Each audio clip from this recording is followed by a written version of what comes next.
बहुत सारे career opportunities हैं, खास करके उन बच्चों के लिए जो कि लॉजिकल माइंड रखते हैं। और मुझे लगता है जैसे ये हिंदी भाषी क्षेत्रों को जब मैं पढ़ाता हूँ तो इनके पास बड़ा लॉजिकल माइंड होता है और बड़े मेहनती लोग होते हैं। कि देखिए, लॉ करने के लिए बड़ा आसान तरीका है कि आप 12वीं के बाद क्लैट की परीक्षा दे सकते हैं या विभिन्न विश्वविद्यालय अपना परीक्षा, अब तो CUET भी आ गया, कॉमन यूनिवर्सिटी एंट्रेंस टेस्ट, उसके थ्रू भी एडमिशन हो रहा है। और लॉ पास करने के बाद इतने आयाम हैं कि आप खुद ब खुद आश्चर्यचकित हो जाओगे कि हमें पता नहीं था। देखिए, डॉक्टर आपका इलाज करता है, इंजीनियर आपके पुल्स बनाता है, इंजीनियर सड़कें बनाता है, लेकिन लॉ क्या करता है मैं आपको बताऊं, राष्ट्र निर्माण करता है। नमस्कार, आप देख रहे हैं लाइव सिटीज। मैं हूं आपके साथ सौरभ। राज्य हिंदी भाषी राज्य में, खास करके बिहार, उत्तर प्रदेश और झारखंड जैसे राज्यों में जो विद्यार्थी, जो छात्र 10वीं की परीक्षा पास कर लेते हैं, फिर 12वीं की परीक्षा पास कर लेते हैं, उन लोग खास करके इंजीनियरिंग के क्षेत्र में रुचि बढ़ाते हैं या फिर सरकारी नौकरी के क्षेत्र में। इसके अलावा क्या और भी कुछ विकल्प हैं, इसके ऊपर बात करने के लिए अम्बिशन लॉ इंस्टीट्यूट के डायरेक्टर आलोक कुमार रंजन, इनसे बात करेंगे। आलोक सर जी, बिहार में, यूपी में जो छात्र 12वीं की परीक्षा पास कर लेते हैं वो इंजीनियरिंग करने के लिए निकल जाते हैं, बाहर चले जाते हैं या मेडिकल करने के लिए जी, चाहे फिर सरकारी नौकरी की तैयारी में लग जाते हैं। क्या यही स्कोप है, यही फील्ड बचा हुआ है बच्चों के लिए आज के समय में? नहीं, देखिए, अब का समाज और अब का जो सारा सिस्टम है वो बदल चुका है। अब बहुत सारे जो है रोज़गार के आयाम आ गए हैं। आपको पता हो, मैं तो लॉ का शिक्षक हूँ। आप यदि देखें, लीगल फील्ड में बहुत सारे कैरियर अपॉर्चुनिटीज़ हैं, एक दो नहीं, अनगिनत हैं। और वो मैं आपको बताऊं, जिला स्तर से लेकर के राज्य स्तर से लेकर के राष्ट्रीय स्तर से लेकर के अंतर्राष्ट्रीय स्तर तक है। लेकिन समस्या ये है कि न तो अभिभावक को इस बात की पूरी जानकारी है, न छात्रों को इस बात की पूरी जानकारी है। यदि आप लॉ में कैरियर की बात करेंगे तो इस पर बहुत लंबी बात हो सकती है ना। बहुत सारे कैरियर अपॉर्चुनिटीज़ हैं, खास करके उन बच्चों के लिए जो कि लॉजिकल माइंड रखते हैं। और मुझे लगता है जैसे ये हिंदी भाषी क्षेत्रों को जब मैं पढ़ाता हूँ तो इनके पास बड़ा लॉजिकल माइंड होता है और बड़े मेहनती लोग होते हैं। लेकिन समस्या है कि इनको कैरियर के बहुत सारे आयाम का पता ही नहीं है, आभास ही नहीं है, तो ये बेचारे करेंगे क्या? लॉ का भी स्कोप है बहुत ज़्यादा, बहुत ज़्यादा। आप जानते हैं, कल ही एक अखबार में मैं इंडियन एक्सप्रेस को पढ़ रहा था, उसमें हमारे एक सीनियर एडवोकेट हैं दुष्यंत दबे साहब, उन्होंने लिखा कि तकरीबन 5 करोड़ केसेस आज पेंडिंग हैं हमारे देश में।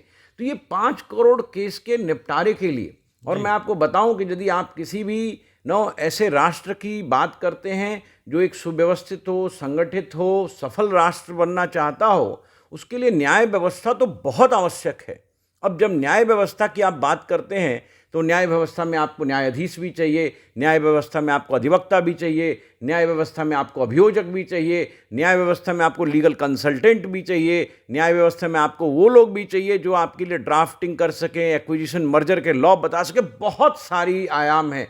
तो ये जो 5 करोड़ केसेस पेंडिंग हैं, यदि आप चाहते हैं कि इनका निपटारा त्वरित हो तो इसके लिए आपको अच्छे लॉ के स्टूडेंट्स चाहिए, लीगल ब्रेन्स चाहिए। वो आप कहाँ से लाएंगे? और आपको पता है, हमारे राष्ट्र के पॉपुलेशन में जो हिंदी भाषी क्षेत्र हैं उनका पॉपुलेशन बहुत ज़्यादा है। जैसे आपने यूपी की बात कही, बिहार की बात कही, झारखंड की बात कही, आप MP, छत्तीसगढ़, राजस्थान, इन सभी राज्यों को ले लें, उत्तराखंड, सभी जगह आपको दिखेगा कि हिंदी भाषी छात्र हैं। लेकिन उनमें ये अवेयरनेस कम है लॉ के प्रति। गांव के बच्चों को जानकारी भी नहीं होती है। जो छात्र लॉ के फील्ड में आना चाहते हैं, जो ग्रेजुएशन करना चाहते हैं, वो कैसे आएंगे इस क्षेत्र में, कहाँ से शुरुआत? देखिए, मैं आपके माध्यम से आपके दर्शकों को और पूरे राष्ट्र के लोगों को और स्पेशली हिंदी भाषी क्षेत्रों को बताना चाहूँगा कि देखिए, लॉ करने के लिए बड़ा आसान तरीका है कि आप 12वीं के बाद क्लैट की परीक्षा दे सकते हैं या विभिन्न विश्वविद्यालय अपना परीक्षा, अब तो CUET भी आ गया, कॉमन यूनिवर्सिटी एंट्रेंस टेस्ट, उसके थ्रू भी एडमिशन हो रहा है। तो आप इन परीक्षाओं, और मुख्यतः इसमें आपको पता हो कि हम रीजनिंग, इंग्लिश और GK यही पूछते हैं। तो GK सभी हिंदी भाषी क्षेत्र के बच्चों का बहुत अच्छा होता है मेरी समझ से, और रीजनिंग वाली उनकी माइंड होती है। थोड़ा उनको इंग्लिश पे मेहनत करना होगा, वो लॉ पास कर लेंगे। और लॉ पास करने के बाद इतने आयाम हैं कि आप खुद ब खुद आश्चर्यचकित हो जाओगे कि हमें पता नहीं था। बट मैं एक बात आपको बताना चाहूँगा कि इसमें सबसे बड़ी समस्या क्या है कि हिंदी भाषी क्षेत्र में बच्चों को न तो इनके कैरियर के बारे में बताया जा रहा है, न तो शिक्षा की गुणवत्ता का वो स्तर है। पूरे राष्ट्र स्तर पर भी ऐसा नहीं, कई सारे नेशनल लॉ स्कूल तो खुल गए हैं, लेकिन आप कहेंगे घर घर, गांव गांव, शहर शहर ऐसी लॉ की पढ़ाई हो रही है, तो ऐसा संभव नहीं है, ऐसा नहीं हो पा रहा। और इसी के लिए बताऊं सौरभ जी कि हम लोग जैसे शिक्षक जो है ना, लगातार प्रयास कर रहे हैं लो कॉस्ट एजुकेशन का, कि हम भी बच्चों को लॉ पढ़ा सके। बिहार जैसे राज्य में, यूपी हो या फिर झारखंड, राजस्थान, क्वालिटी एजुकेशन है लॉ का? है, बहुत थोड़े से कॉलेजेस, बहुत थोड़े से विश्वविद्यालय ऐसे हैं, जितना डिमांड है उसके अनुसार से बिल्कुल नहीं है, बहुत कमी है, ह्यूज गैप है डिमांड सप्लाई में। सप्लाई तो नेशनल लॉ यूनिवर्सिटीज़ हैं, अच्छे विश्वविद्यालय हैं, सेंट्रल यूनिवर्सिटीज़ हैं, आप देख लें, लखनऊ विश्वविद्यालय, गोरखपुर विश्वविद्यालय, इलाहाबाद है, इलाहाबाद विश्वविद्यालय है, बहुत जगह ये है, एएमयू है, बहुत सारे हैं यूपी में, जैसे बिहार में भी चाणक्य नेशनल लॉ यूनिवर्सिटी, बहुत सारे आरएम एनएलयू भी है लखनऊ में, गिने चुने हैं। अब आप 5-10 कॉलेजेज एक राज्य में देखते हैं और वहाँ बच्चे पढ़ने वाले लाखों की संख्या में, आप कैसे उनको कैटर करेंगे? तो यहाँ पे बड़ी आवश्यकता है अभिभावकों को और विद्यार्थियों को भी ध्यान देने की, कि वो जो है लॉ पढ़ने के लिए आगे आएँ, और लॉ को यदि आप पढ़ेंगे तो आप राष्ट्र निर्माण में भी सहयोग करेंगे। और कैरियर के बहुत सारे, जैसे मैंने आपको पहले भी कहा, जिला स्तर से लेकर के, राज्य स्तर से लेकर के, राष्ट्र स्तर से लेकर के, आपको पता है यूएन में भी लॉयर्स की नौकरी है, यूएनडीपी में भी है, आईसीजे आपने सुना होगा, इंटरनेशनल कोर्ट ऑफ जस्टिस आपने सुना होगा, बहुत सारे ऐसे संगठन हैं, सोसाइटीज हैं, रेड क्रॉस, और इन लोगों को, इनको भी लीगल कंसल्टेंट चाहिए। पैसा है कि नहीं? बहुत सेक्युअर बहुत। देखिए समस्या क्या है कि पैसा उन अधिवक्ताओं, आप यदि सुप्रीम कोर्ट या हाई कोर्ट के अच्छे वकील के पास जाएंगे, आप उनके चार्जेस सुन लीजिए, एक सुनवाई का 5 लाख, 15 लाख, 20 लाख, 25 लाख मांगते हैं।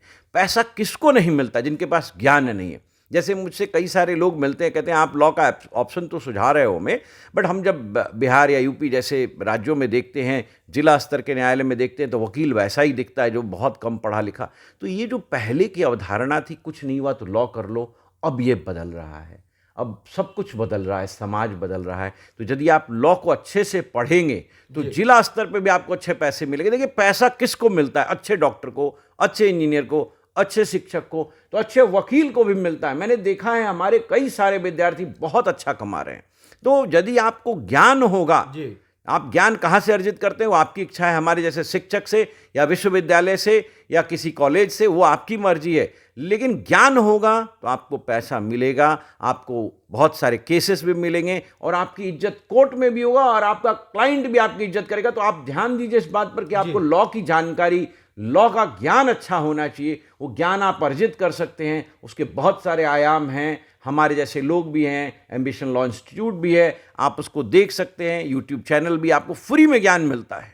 नहीं, एक चलन है कि लॉ की जो पढ़ाई करते हैं, समय ज़्यादा लॉ खोजता है, प्रैक्टिस करते रहिए, आप कब सफल होइएगा इसकी गारंटी नहीं है। नहीं, देखिए ऐसा है कि आप मेडिकल भी करते हैं तो 5 साल MBBS करते हैं, और MD 2 साल में करते हैं।